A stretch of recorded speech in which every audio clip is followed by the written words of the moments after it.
जब महामृत्यु के समय एटॉमिक एनर्जी का अंतिम विस्फोट होगा चतुर्थ विश्व युद्ध में, तो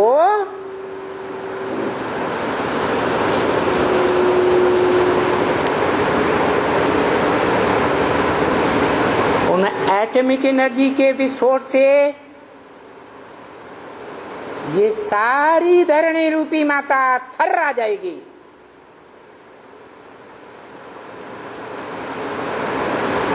बड़े बड़े भूकंप आएंगे।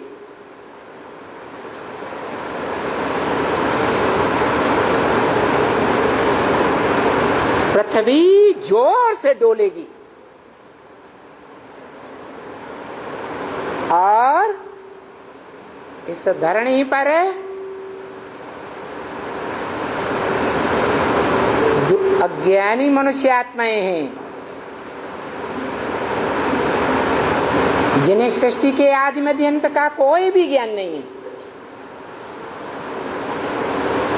जिन्होंने ऊंची ऊंची अट्टालिकाएं बनाई हुई हैं,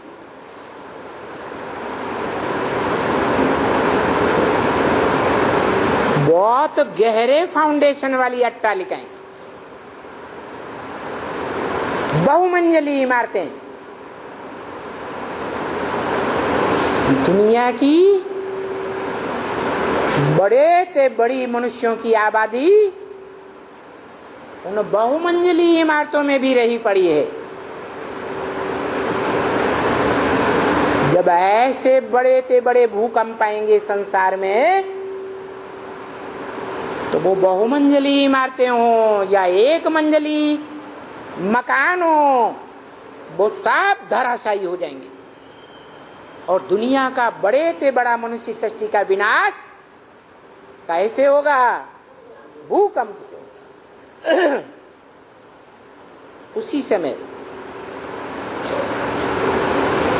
एटम बमों के विस्फोट से जो दुनिया में आग पैदा होगी और ऊपर से सूरज तीव्र गति से तपेगा, सारे आकाश की ओजोन फूट पड़ेगी। उस गर्मी से जो नॉर्थ पोल और साउथ पोल में पृथ्वी के मीलों ऊंचे बर्फ के पहाड़ हैं, वो सब दरक करके समंदर में आ गिरेंगे और समंदर का तल ऊंचा उठ जाएगा, जिससे दुनिया में जो अधर्मी आए हैं, जिन्होंने दैहिक धर्मों की स्थापना की है, भगवान बनकर के इस सृष्टि पर बैठ गए, ग्रेट फादर्स कहलाने लगे।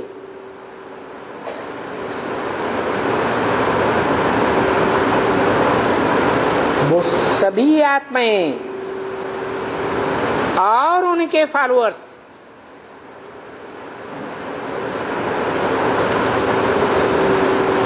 उस जलमयी में उनके धर्मखंडों सहित डूब जाएंगे।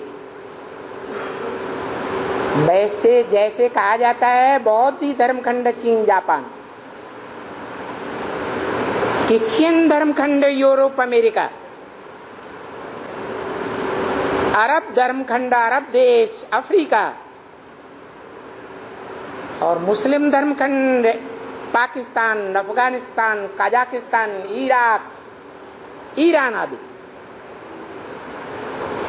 वो सब समुद्र के गर्त में समा जाएंगे, क्योंकि झूठे धर्मखंड हैं, झूठे देहधारी धर्म पिताओं के द्वारा स्थापन किए हुए हैं।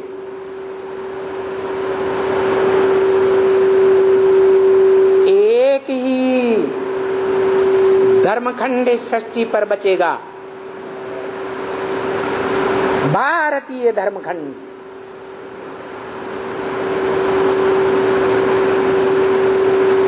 जिसका कभी विनाश नहीं होता, क्योंकि जो ट्रुथ गॉडफादर है, सत्य बाप है, जो गॉड इज ट्रुथ कहा जाता है, वो भारतीय धर्मखंड में आता है और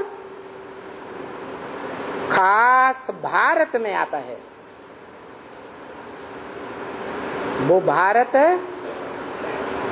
जड़ भूमि नहीं है,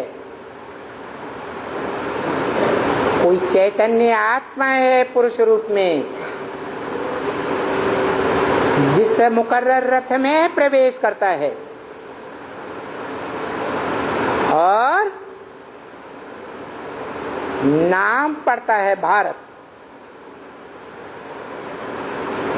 बा माने ज्ञान की रोशनी, रत माने लगा रहने वाला। जब भगवान बाप सुप्रीम सोल गॉडफादर इस सृष्टि पर आते हैं, उस संगम युग में भी वो आत्मा ज्ञान के प्रकाश में रत रहती है और चारों युगों में भी मनसा के संकल्पों में, वाचा से, कर्मेंद्रियों के कार्य व्यवहार से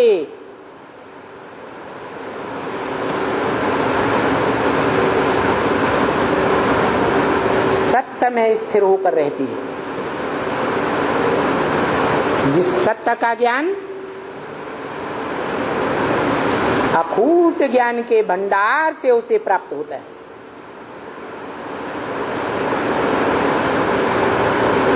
इसमें पार्शलिटी की बात नहीं है कि अखूट ज्ञान का भंडारी सेवक उसे एक आत्मा को ही सारा ज्ञान का भंडार क्यों दे देता है।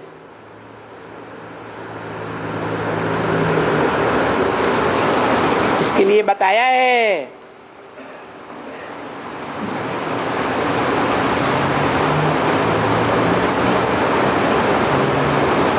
कि ये बेहद का वर्षा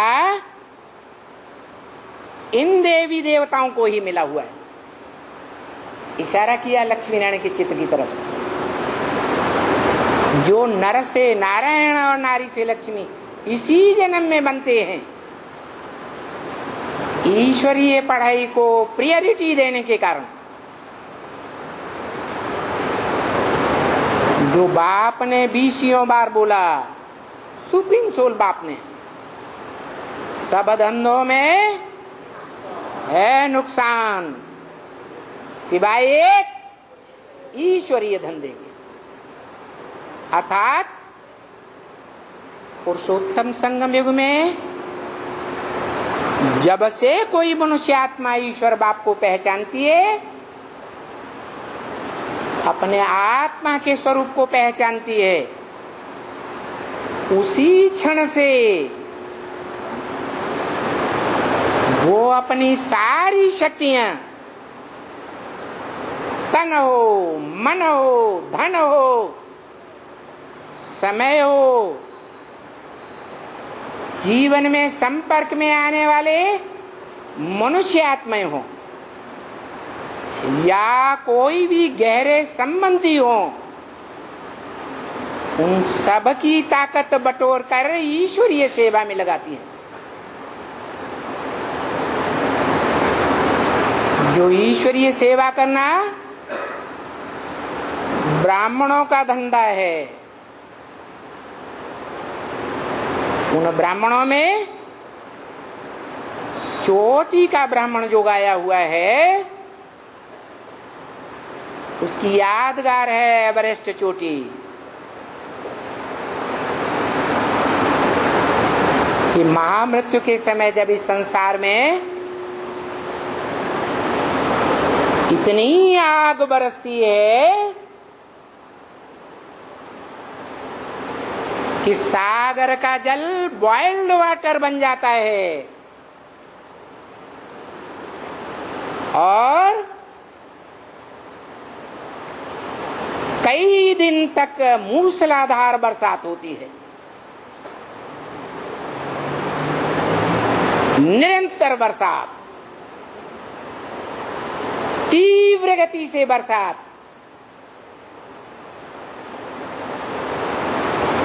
जिस बरसात की बाढ़ में सारी दुनिया के सारे धर्मखंड डूब जाते हैं।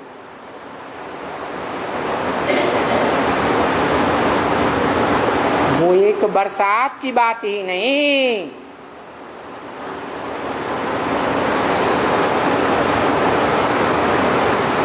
जल देवता के तामसी बनने की ही बात नहीं है।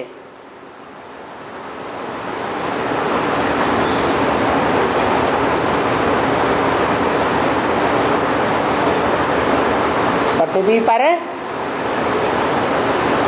जो मीले ऊंचे पहाड़ हैं बर्फ के, साउथ पोल, नॉर्थ पोल में, वो भी दरक के समंदर में आ जाते हैं और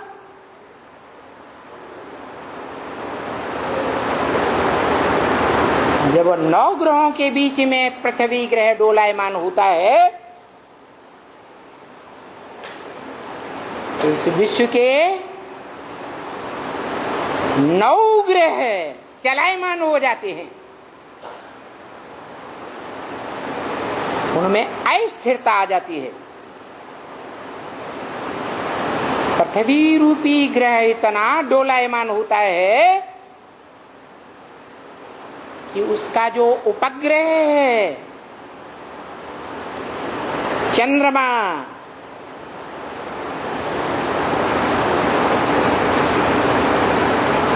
वो इतना भयभीत हो जाता है कि जहां से उस चंद्रमा की उत्पत्ति हुई थी, जो पृथ्वी का उपग्रह कहा गया,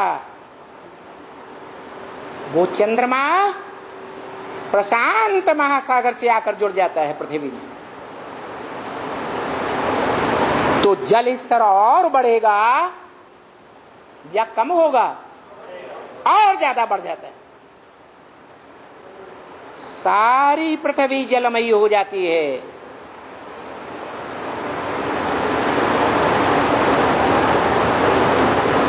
देश विदेश, भारतीय धर्मखंड, विदेशी धर्मखंड सब जलमग्न हो जाते हैं। नदियां हो, सरोवर हो, पहाड़ हो, सब जल की बाढ़ में डूब जाते हैं। कौन बचा रहता है?